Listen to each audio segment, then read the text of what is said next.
O ministro Alexandre de Moraes, do Supremo Tribunal Federal, usou o TSE fora do rito para investigar aliados de Jair Bolsonaro no Supremo. A informação é da Folha. Segundo o jornal, Moraes ordenou por mensagens e de forma não oficial a produção de relatórios pela Justiça Eleitoral para embasar decisões do próprio ministro no inquérito das fake news durante e depois das eleições de 2022. Diálogos aos quais a reportagem teve acesso mostram como o setor de combate da desinformação do Tribunal Superior Eleitoral, presidido à época por Alexandre de Moraes, foi usado como braço investigativo do gabinete do ministro no Supremo. Em alguns momentos das conversas, assessores relataram irritação de Moraes com a demora no atendimento às suas ordens. Bom, revelação preocupante, aí algo, aliás, bombástico, mas que nós tínhamos falado já há algum tempo aqui, né, Piotr, de ser utilizado o TSE como um braço de investigação a serviço do ministro Alexandre de Moraes. Essa reportagem saiu agora há pouco na Folha e é assinada, atenção, pelos repórteres o Fábio Serapião e o Glenn Greenwald. O Glenn também assina essa reportagem. Parte daquele material que derrubou inclusive todas as teses da Lava Jato vem justamente de denúncias feitas pelo Glenn lá atrás, em que o ministro Gilmar Mendes, se não me engano, chamou a Corte de Curitiba lá, a vara de Curitiba em que era presidida, né, pelo então juiz Sérgio Moro, de todos os nomes, menos depreciativos, claro, menos de justiça. Vai fazer o que agora? Porque é o mesmo repórter que está fazendo isso, é um dos repórteres aqui. Deixa eu só pegar aqui, Paula, na reportagem da Folha tem uma nota importante, está lá no texto. A Folha, abre aspas, a Folha obteve um material com fontes que tiveram acesso a dados de um telefone que contém as mensagens, não decorrendo de interceptação ilegal ou acesso hacker. Fecha aspas. Ou seja, alguém entregou esse telefone. Alguém que tinha essas mensagens do próprio telefone entregou para a Folha. Então, não tem hackeamento. Se bem, né, que mensagem hacker para o Supremo, se for contra um lado, eles também consideram como prova legal. Embora o entendimento da Corte sempre foi que esse tipo de interceptação seria prova ilegal, o que gerava anulação de um processo, ou das provas como um todo. Nesse caso especificamente da reportagem aqui que a Folha está trazendo, está dizendo que for tudo fora dos ritos.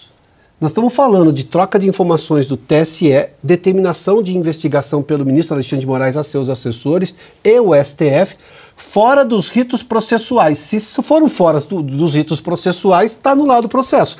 No mundo democrático, no mundo que obedece à Constituição, no Brasil, do Estado democrático de direito, do Brasil do devido processo legal, que sim, está se tentando reconstituir.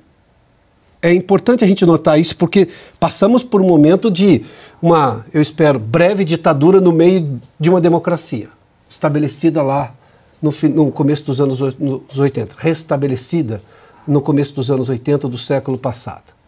A matéria da Folha é duríssima. Vale só lembrar que ontem o ministro Alexandre de Moraes reclamou de uma declaração dele chamando de fake news, uma informação publicada por um repórter da Folha de São Paulo que disse, colocou inclusive na conta do ministro Alexandre de Moraes, que ele disse que era a pior eleição de São Paulo, que tinha os piores candidatos da história. O ministro Alexandre disse que era mentira, a Folha reforçou e disse não, a Folha mantém a informação. No dia seguinte a gente vê agora a Folha de São Paulo trazendo algo muito mais grave, agora não é uma opinião, é uma determinação de um ministro do Supremo e também do TSE fora dos ritos. E traz aqui uma série de detalhes que, sim, chamam muito a atenção.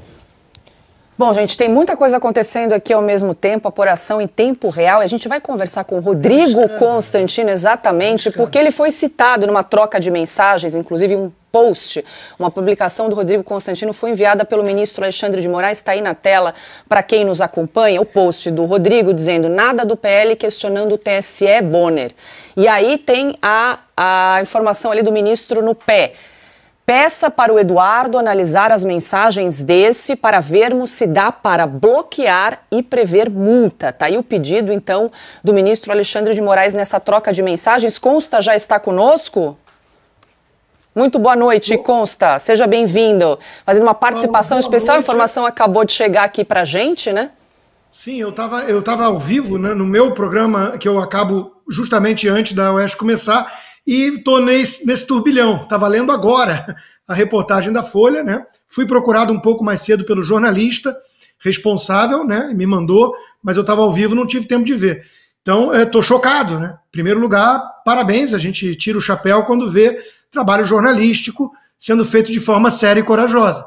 Então, parabéns à Folha por publicar essa reportagem, que eles mesmos deixam claro que não foi obtido por forma ilegal, por hacker, nada disso. Foi alguém que teve acesso realmente às trocas de conversa. Um dos assessores do ministro Alexandre de Moraes é criminoso em outros aspectos também, né? Crime doméstico, esse tipo de coisa. Agora, o que é retratado ali mostra, na minha opinião, Paula, dois capangas agindo a serviço de um ilegal, de um criminoso. Porque estava muito claro que eles sabiam que era forçação de barra. Ah, o chefe, quando cisma mesmo, né? Procura aí, vai procurando o que você acha. Tem que ter alguma coisa, né? Quer dizer, eu fui escolhido como um dos alvos e tem que produzir algum material que dê pretexto para me censurar e me multar. E assim foi feito. O meu inquérito, eu já trouxe isso aqui algumas vezes na Oeste, né? É uma coletânea de tweets. É uma coletânea de tweets como esses aí que vocês mostraram, que eu desafio qualquer jurista a me mostrar onde está o crime. Tem um que é a minha opinião, né? De que eu tô indo tão longe na especulação subjetiva que eu estou dizendo o que será que Gilmar Mendes está pensando nessa festa? E isso é tratado como o quê? Um golpe? Uma incitação a golpe? Então está muito claro que houve pesca probatória, perseguição política, né? Uma das postagens foi depois da eleição, o que um sujeito que está comandando o TSE para garantir a lisura eleitoral vai mandar punir uma postagem depois da eleição. Quer dizer, um negócio sem pé nem cabeça, sem sentido algum. Olha, nós estamos diante de um escândalo de tal monta que se o Brasil tivesse algum respeito com a imagem de país sério, que não é, o Alexandre de Moraes tinha que ser preso no final do dia, depois do devido processo legal, de toda a investigação, do direito de defesa que ele não deu a vários que ele perseguiu, mas no mínimo, ele tem que sair, o Senado tem que agir no momento desses. É muito grave, isso é uma bomba atômica, todo mundo sabe que aconteceu, mas hoje tem as provas, tem as trocas das conversas, por muito menos o ministro Alexandre de Moraes mandou a Polícia Federal, agindo como capangas dele, e na casa de empresários por causa de emoji em grupo de WhatsApp. Nós temos trocas de assessores diretos confessando crimes, confessando que estavam seguindo ordens ilegais por picuinha, porque cismou. Olha, eu não sou jurista, mas eu desafio novamente os juristas. Onde é que está assim? Se o ministro cismar com uma coisa, não precisa mais da Constituição, da lei, da liberdade de expressão, né, Carmen Lúcia? Não precisa de mais nada. Pode pegar o Constantino, ele não gosta do Constantino. O Constantino fala essas coisas de forma muito direta, ele não gosta. Então, assim como o Maduro faz, ou o Putin, ele vai lá e manda perseguir e destruir um jornalista que não pode se comunicar com o povo e está sob censura prévia no país. Isso é de uma gravidade que, se o Senado não agir, o Senado está confortável com o Brasil virando Venezuela. Só pode ser. Bom, deixa eu trazer a informação aqui que a Folha entrou em contato com o ministro Alexandre de Moraes e também com seus auxiliares. Eles foram procurados para se manifestar, mas não quiseram responder aos questionamentos do jornal, por enquanto, essa informação. E algo também que chama a atenção, consta, o Glens, o seguinte: começamos hoje a publicar uma série de matérias produzidas com base em conversas entre assessores mais próximos de Moraes, incluindo áudios, textos e documentos, documentando o que realmente aconteceu dentro do STF e do TSE em alguns de seus atos mais polêmicos. Quer dizer, vem mais coisa por aí. Hoje foi a primeira de uma série aí de reportagens que serão publicadas pela Folha. E consta, quero te perguntar, eu sei que está tudo ainda muito fresco, um turbilhão aí de informações, mas você pretende tomar alguma providência aí diante desse fato? Sim, meu advogado acabou de me mandar aqui. Já pode falar que vamos fazer uma nova denúncia na Corte Internacional de Direitos Humanos. Mais uma denunciando isso tudo e pedindo suspensão em vistas desse inquérito que até hoje não tivemos acesso na íntegra. Então veja o absurdo da coisa. É óbvio que é o que a gente pode fazer: pressionar, falar, denunciar e ir até a Corte Internacional de Direitos Humanos. Mas, repito, tem uma instituição no Brasil pensada e desenhada dessa forma para oferecer um mecanismo de freios e contrapesos a esse tipo de absurdo, de abuso, chamada Senado. E é ali que tem que ter alguma ação agora. Senador Rodrigo Pacheco, o senhor vai entrar para a história como cúmplice disso, como cúmplice. Cada ato desses, de perseguição evidente, escancarada e comprovada, o senhor vai ter a sua assinatura, o seu nome ao lado do nome do ministro Alexandre, que não vai entrar bem para a história e não vai acabar bem nem nessa história, nessa vida, porque normalmente pessoas que abusam tanto do poder acabam mal. Então o senhor Rodrigo Pacheco, senador Rodrigo Pacheco, está sendo conivente, omisso na melhor das hipóteses e cúmplice na mais provável delas. Está na hora de agir.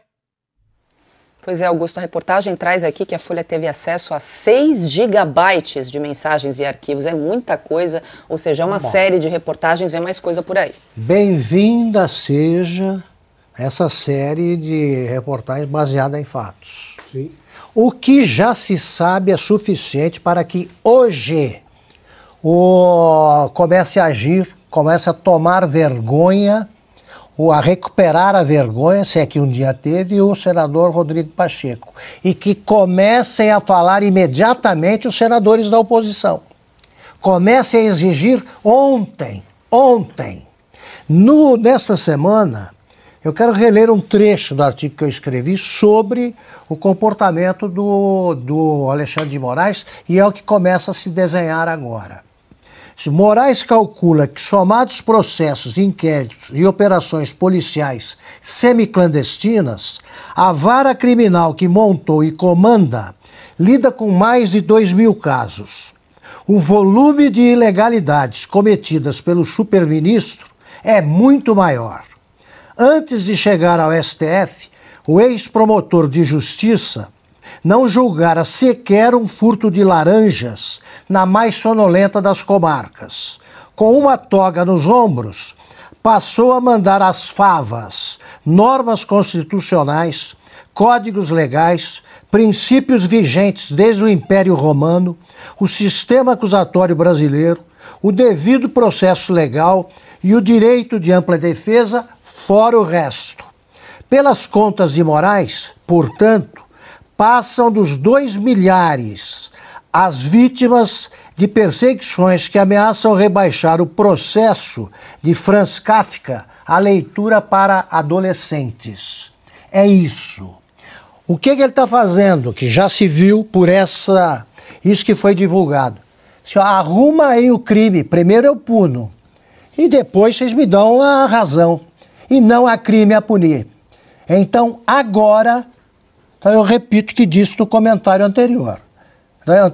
O Alexandre de Moraes já não está no mesmo ritmo, no mesmo compasso do Brasil que pensa e presta. É hora de agir. Não tem condições de continuar no Supremo. Deixa eu incluir o Cauty também.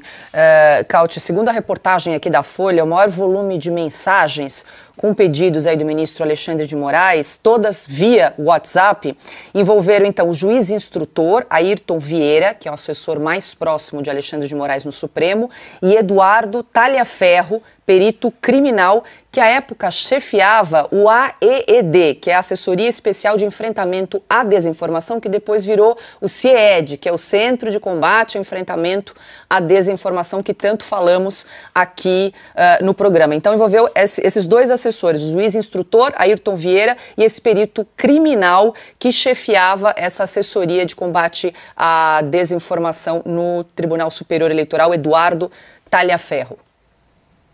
Pois é, Paula, antes disso, deixa eu só dar um parabéns para a Folha e bem-vindo à Folha, ao seleto grupo de jornais que defendem a democracia e o Estado de Direito no Brasil. Né? A Oeste faz parte deles, estamos aqui há alguns anos. Vocês decidiram chegar juntos. Aliás, não bem-vindos, bem-vindes, como vocês gostam de falar, né? Mas, dito isso, é que é evidente que Alexandre de Moraes criou no seu gabinete uma estrutura hierárquica onde ele mandava, os outros simplesmente obedeciam às ordens sem sequer questionar, e as leis eram secundárias. Se não há crimes, a gente acha. Se não há crimes, a gente forja, a gente cria, a gente dá um jeito de perseguir. Por quê? Porque o chefe mandou. Nas melhores tradições do autoritarismo do judiciário, né, de muitos países sul-americanos que não são democracias.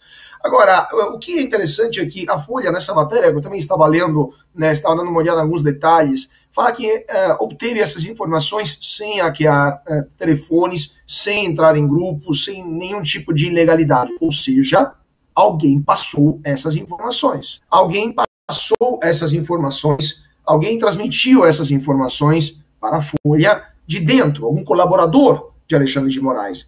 Evidentemente, está se inclinando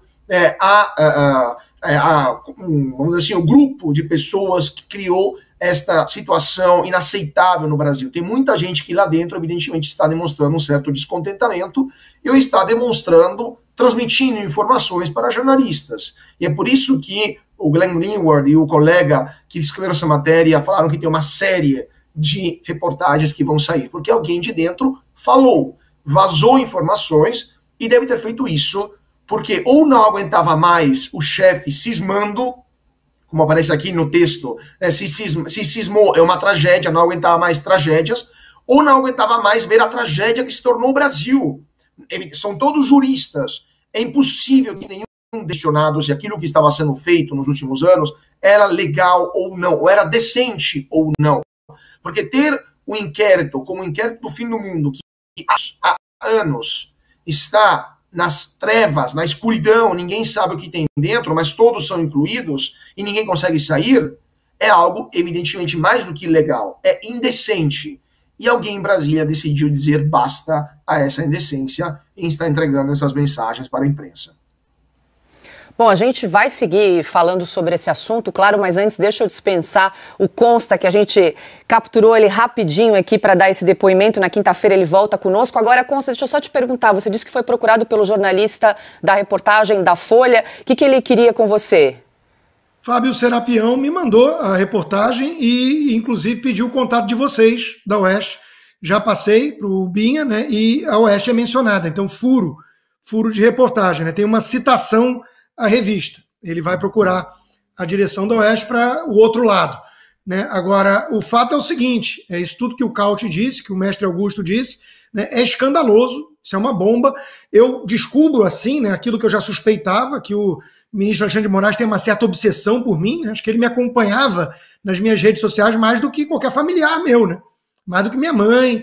É um negócio impressionante, né? E as mensagens que ele usou como pretexto para ir atrás, né, são absolutamente inofensivas. Né? Então, isso prova, isso desmonta de uma só vez toda a narrativa falsa da própria velha imprensa de que o muralha da democracia estava indo atrás de golpistas e protegendo a democracia. Quer dizer, se a democracia precisa ser salva de uma mensagem do tipo: ô Bonner, nada do PL sobre o TSE na abertura do Jornal Nacional, nossa senhora, a democracia corre perigo porque o Constantino tuitou isso. Olha, é uma democracia mais frágil do que a venezuelana. Né? Então, na verdade, a gente se aproximou muito da democracia, entre aspas, relativa, né, da Venezuela, graças às ações de alguém como o ministro Alexandre de Moraes. Repito, está numa situação insustentável no Supremo Tribunal Federal. O Senado precisa agir já pelo bem do Brasil. Consta, antes de se despedir, aqui uma última perguntinha do Augusto. Consta, você evidentemente é um dos perseguidos preferenciais do Moraes, isso fica evidente. Eles, por acaso, você sabe qual é a acusação feita, qual é a menção feita à Oeste, não? Não sei ainda, estou correndo atrás aqui, né, a gente pode imaginar que é um veículo que está sendo perseguido, se é isso, né, por seus méritos, exatamente como aconteceu, na minha opinião, comigo. Né? Não é por nenhum pecado, nenhum defeito, nenhum crime, muito menos. Ou seja, é por ter coragem de emitir sua opinião. E veja, Augusto, eu sei que você, como nosso mestre de jornalismo, pensa assim também. Ninguém é obrigado a concordar com as nossas opiniões. E a gente deixa muito claro quando é uma opinião de quando é uma notícia, de quando é uma reportagem. Por exemplo, o PL, parlamentares estão entrando com um projeto de lei para tentar colocar um freio no TSE, isso é uma notícia. Quando eu emito uma opinião falando, olha, isso é uma coisa importante que a Globo está usurpando do seu público. Isso é uma opinião. Então, existe o jornalismo opinativo, nós somos comentaristas, e existem as reportagens, que é o que fez exatamente a Folha de São Paulo, uma bela reportagem. Né? É muito importante deixar claro isso, porque o truque dos autoritários que querem a censura consiste justamente em dizer que são fake news, que são desinformações e não sei o quê, e agora querem ir atrás de quem entrevista. Então, se a gente entrevistar alguém que dá uma opinião, fala um negócio que a autoridade não gostou, ele vai lá e persegue o veículo. É nesse ponto que estamos de censura no Brasil. Eu não sei o que é especificamente da Oeste, mas eu posso imaginar e fazer minhas especulações. É algo absolutamente inofensivo, nada demais, e tenho quase certeza, foi bom jornalismo ou foi alguma opinião contundente de um de nós aqui muito boa. Perfeito. Olha aqui, como diz a Paula, quantas mil telas? Opa, estamos nos aproximando das 100 mil telas, Augusto, são 97 mil telas acompanhando. Pois bem, recado aos parlamentares da oposição. Não precisa dizer nada, vocês não precisam dizer nada sobre o Rodrigo Pacheco. Nós já dissemos aqui. É hora de vocês, parlamentares da oposição ao governo e parlamentares que lutam pela democracia, é hora de vocês imediatamente começarem no Congresso a exigir o cumprimento da lei em relação a quem abusa do poder e em quem comete abuso de poder. É o que está sendo provado agora. Nós não podemos culpar só o Rodrigo Pacheco. Nós vamos culpar também a inação dos senadores. É um clube, o Senado. Todo mundo se entende com todo mundo. É a hora de sair desse clube para pensar no Brasil. Esse é um recado para os senadores da oposição.